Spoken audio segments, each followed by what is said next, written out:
Bonsoir Ange. Bonsoir Thérèse. Comment vas-tu ce soir?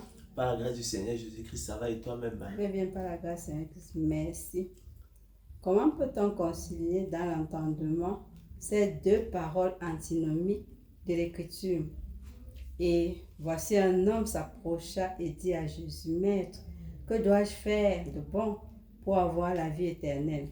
Qui peut être sauvé? Jésus les regarda et leur dit, aux hommes, cela est impossible, mais à Dieu, tout est possible. Matthieu 19, versets 16 à 28. Et Seigneur, que faut-il que je fasse pour être sauvé? Paul et Silas répondirent, crois au Seigneur Jésus-Christ et tu seras sauvé. Acte 16, versets 30 à 31. Merci Thérèse pour la question. Tu vois que on a une question, mais on a deux réponses différentes à la même question, ce qui crée effectivement ce qui est de nature à créer de la tension. La première question est relative à l'entretien entre le Seigneur de gloire Jésus-Christ et le jeune homme riche.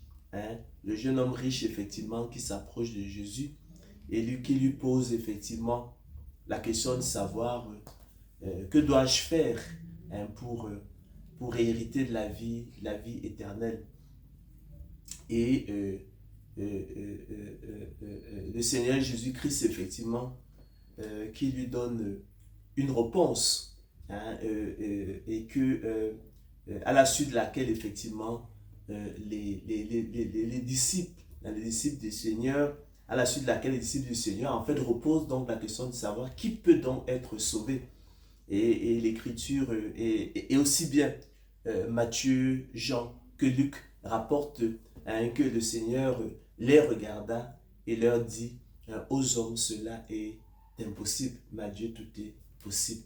Donc, à la première réponse, qui est celle donnée par le Seigneur Jésus-Christ, est de dire simplement qu'en fait, le salut est inaccessible à l'homme. Et que, effectivement, mais que toutefois, ce qui est impossible aux hommes est possible à Dieu. En revanche, la seconde réponse à notre question est celle donnée par Paul et Silas au geôlier de Philippe, qui leur pose la question de savoir que faut-il que je fasse pour être sauvé. Ici, la réponse que Paul et Silas lui donnent est celle-ci: crois au Seigneur Jésus-Christ et tu seras sauvé. Donc tu vois qu'à une même question, en fait, l'Écriture nous donne deux réponses qui sont tout à fait différentes. Alors, il se trouve donc dans l'Église, au sein de l'Église, je vais dire, faute de pouvoir concilier effectivement ces deux réponses en fait antinomiques. Les hommes effectivement sont dans la confusion, ils sombrent dans le réductionnisme.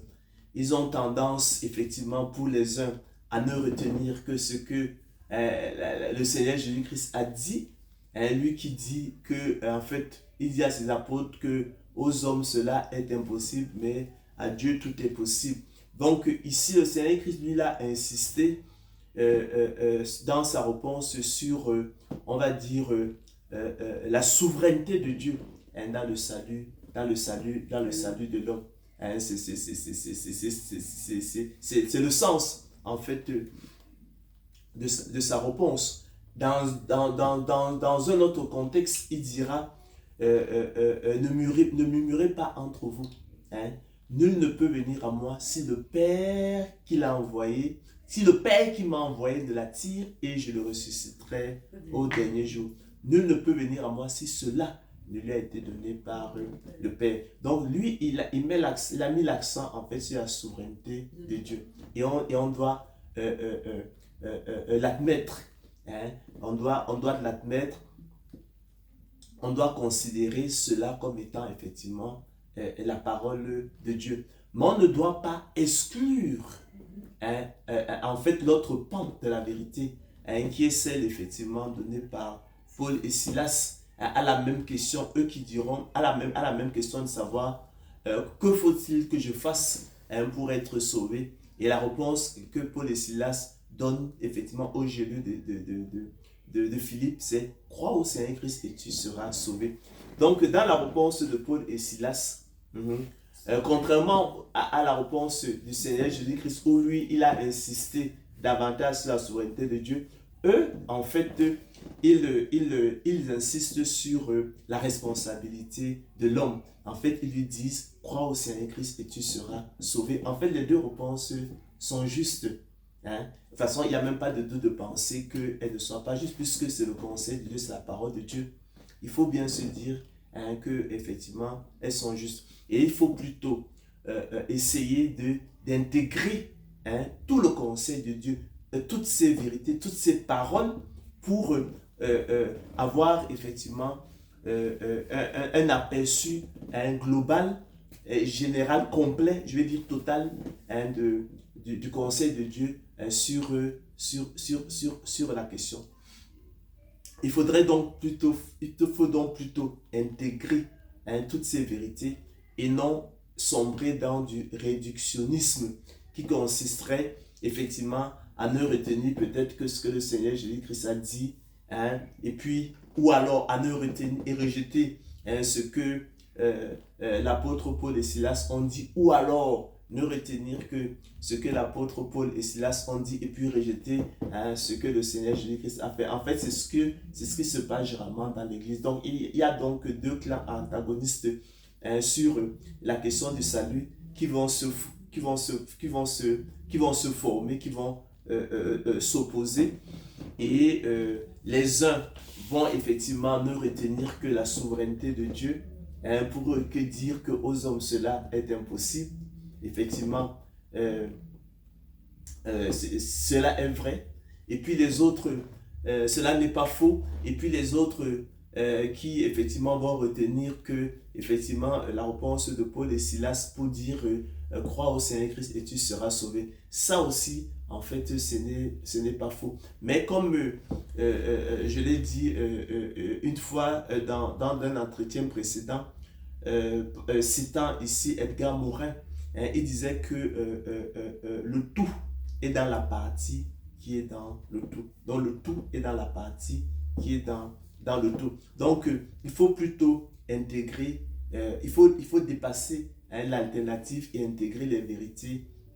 Et la vérité que le Seigneur Christ a dite et la vérité que Paul et Silas effectivement ont dite effectivement à la même réponse. Et pour pouvoir concilier cela, il faut simplement se dire qu'en matière de salut, on a une hiérarchie des normes du salut.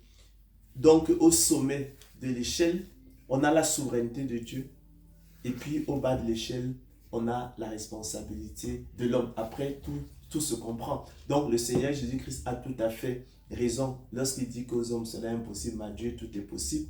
Il peut le dire parce que comme il le dira effectivement, je l'ai dit, je pense que ça doit être Jean 4, je parle de mémoire, c'est dans Jean 6, 46, je pense, je peux me tromper. Il dira, nul ne peut venir à moi si le Père qui m'a envoyé ne l'attire et je le ressusciterai au dernier jour. Donc si le Père ne nous attire pas à lui, dans sa souveraineté, si le Père ne nous fait pas le don de la foi, si le Père ne nous fait pas le don de la nouvelle naissance, si le Père ne nous fait pas passer de la mort à la vie, s'il ne nous fait pas le don de la foi, en fait, nous ne viendrons jamais au Seigneur Jésus-Christ. Ça, en ce sens, il a tout à fait raison. Ainsi, l'attraction du Père constitue le déclencheur exclusif du salut et son moteur efficace. Si le Père ne nous attire pas à lui, nous resterons dans la mort spirituelle, nous resterons indifférents à la parole de Dieu. En revanche, bien que le Père nous appelle, hein, il faut effectivement, comme l'a dit Paul et Silas au Géliot de Philippe, il faut que nous venions au Seigneur Christ. Il faut que nous croyions en lui. D'accord? Donc là, hein, il s'agit maintenant de la responsabilité, de l'homme. Donc, il s'agit à ce moment-là de la responsabilité de l'homme. Donc, il faut faire plutôt, il faut plutôt migrer ou adopter le paradigme qu'on appelle l'intégrationnisme. En se disant que le tout est dans la partie qui est dans le tout. Il faut intégrer, en fait, tout, il faut s'efforcer d'intégrer tout le conseil de Dieu. Et puis, et non mutiler le conseil de Dieu, mutiler la connaissance. Et puis, à ce moment-là, on n'est plus tout à fait dans la vérité. Et on a un enseignement, on a une connaissance mutilée de la parole de Dieu. On défigure, en fait, le réel. Et c'est ça qui crée, en fait, toutes ces confusions dans l'Église. Donc, la question que tu poses, en fait, pose à la réalité le problème de l'organisation de la connaissance. Et c'est ça qui trouble tant de gens. Donc, lorsque tu vois que tu considères que tout ce qui est écrit dans la parole de Dieu est inspiré de Dieu, est vrai, il ne s'agit donc pas d'essayer d'exclure l'une des vérités au détriment, au profit de l'autre et inversement, parce qu'effectivement dans notre tête, on n'arrive pas à accorder les choses. Parce qu'effectivement, dans la réponse du Seigneur Jésus-Christ, lui qui, dans cette partie-là, va insister sur la souveraineté de Dieu, pour dire effectivement qu'aux hommes cela est impossible. À ce moment, effectivement, d'autres, effectivement, te diront donc, si cela est impossible, ça veut dire, mais à Dieu tout est possible, ça veut dire que, bon, finalement, l'homme, il n'y a pas de salut pour l'homme, l'homme ne peut pas se sauver. Hein, c'est une façon de comprendre, mais elle est tout à fait incomplète, parce qu'effectivement, elle est de dire qu'on va remettre tout à Dieu. Par contre, dans la réponse de Silas, ce serait de croire que l'homme peut se sauver par lui-même, il suffirait de croire. Mais là, à ce moment, on oublierait que, effectivement, le don de la foi est un don de Dieu, ça ne provient pas de nous. Et que sans le don de la foi, donc sans la souveraineté de Dieu, en fait, on demeurait dans d'autres morts spirituels. On écouterait la parole de Dieu que, en fait, sans l'attraction du Saint-Esprit, ça entrait d'une oreille et ça sortirait de l'autre. Donc, il était important pour moi, effectivement, de revenir sur ce problème de l'organisation, du problème d'organisation de la connaissance, en introduisant cette notion que nous avions déjà abordée précédemment, en l'occurrence la hiérarchie des normes soteriologiques, à savoir effectivement qu'au sommet de l'échelle, au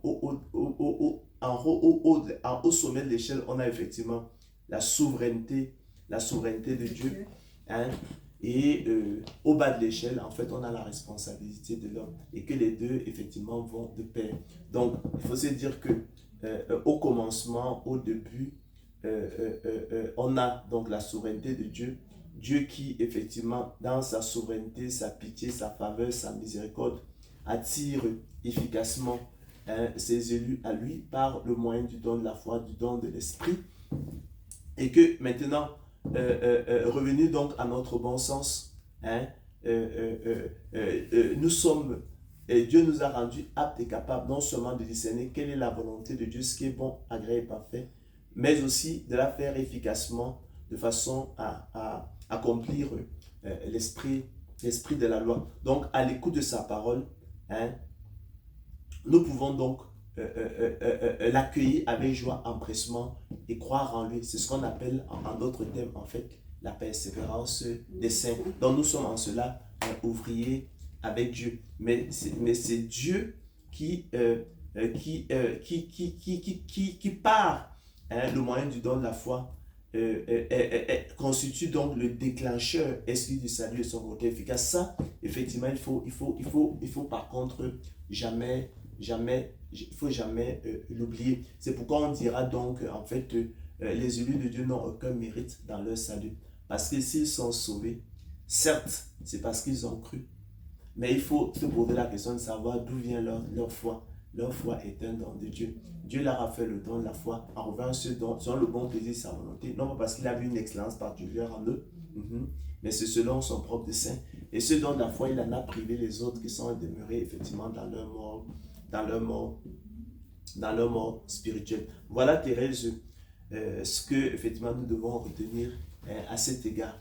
Et quoique, effectivement, Thérèse, il y ait donc cette hiérarchie des normes juridiques, nous devrions néanmoins nous réjouir, Thérèse, comme l'apôtre Paul, de cette bonne nouvelle.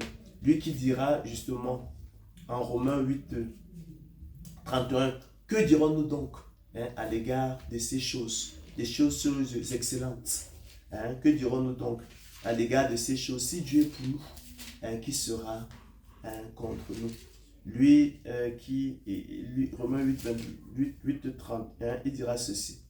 Que dirons-nous donc à l'égard de ces choses magnifiques, relatives effectivement à la souveraineté de Dieu?